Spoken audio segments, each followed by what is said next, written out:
আমাদের এতদিনের ভালোবাসা পূর্ণ মর্যাদা পাবে আমার ভাবতে ভীষণ ভীষণ আনন্দ হচ্ছে। আমারও ভাবতে ভীষণ ভীষণ ভালো লাগছে যে তুমি বর্ষে যে আমাকে বিয়ে করতে আসবে আর আমি এক মুখ লজ্জা নিয়ে চোখ থেকে আসবো ছাতনা তলায়। হবে আমাদের শুভ দৃষ্টি, মালা বদল, সিঁদুর দানের সাথে সাথে শঙ্খধ্বনি উলুধ্বনিতে পড়ে উঠবে চারিদিক। লাল ছেলেতে ঢেকে সিঁথিতে সিঁদুর দিয়ে রাঙিয়ে হবে তোমার সুন্দর মুখটা। আমি বুঝি সুন্দর? সুন্দর না হলে তাহলে আমি তোমার প্রেমে মজলাম কিভাবে? তুমি বুঝি রূপ দেখে ভালোবেসেছো? মোটেও না, তুমি রূপে লক্ষ্মী আর গুণ সরস্বতী। আর তুমি আবার ভাঙর বলে মহেশ্বর। ওরে বাবা, কতটা নিতে পারবো? অনেক কিছুই তোমাকে নিতে হবে। আজ আমরা প্রেমিক প্রেমিকা, কয়েকদিনের মধ্যেই হয়ে যাবো স্বামী স্ত্রী।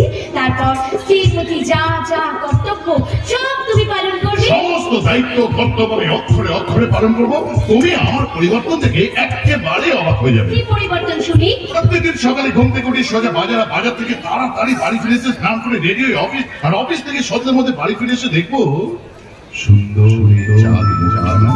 সারাদিনে অফিসে থেকে তুমি আমাকে একটা ফোন করবে না। আরে ফোন কি বলছো? হোয়াটসঅ্যাপ মেসেঞ্জারে সব সময়ের জন্য অ্যাক্টিভ থাকবে।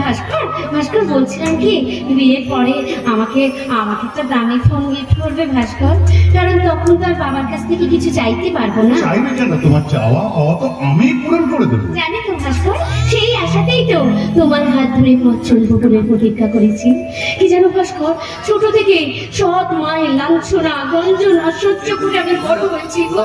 তবে কি বলতো, বাবা স্নেহ ভালোবাসায় আমাকে সব ভুলিয়ে দেয়। এবার বাকি দিনগুলো আমি আমার প্রেম ভালোবাসা দিয়ে ভরিয়ে দেবো। আচ্ছা লক্ষ্মী, আমার চোখের কি দোষ বলতো যে চোখ সব সময়ের জন্য তোমাকেই দেখতে চায়? ঈশ্বরের কি দোষ যে তোমাকে এত সুন্দর করে সৃষ্টি করেছে?